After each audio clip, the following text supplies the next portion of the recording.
Today the Arabic lesson is very important.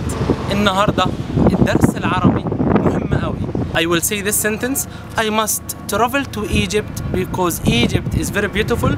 Beautiful, جميل. But we have a grammar. Any country, any area, any city is feminine. So Egypt is beautiful. مصر جميلة. Egypt is very beautiful. مصر جميلة قوي. So I will say this sentence. I must travel to Egypt because Egypt is very beautiful. From أنا until إحنا. So أنا لازم أسافر مصر عشان مصر جميلة قوي. For أنت لازم تسافر مصر عشان مصر جميلة قوي.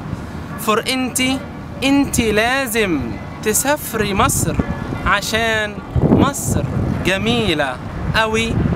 For you plural. أنتوا لازم تسافروا مصر عشان مصر جميلة قوي. For هو لازم يسافر مصر عشان مصر جميلة قوي.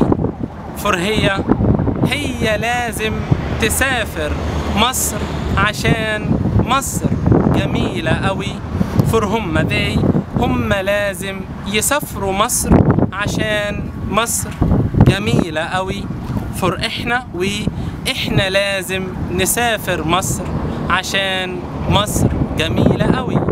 I really hope you enjoy this Arabic lesson, and don't forget to subscribe to my YouTube channel at this link and click like on my Facebook page Egyptian Arabic with علي جمال شرم الشيخ مصر. مع السلامة.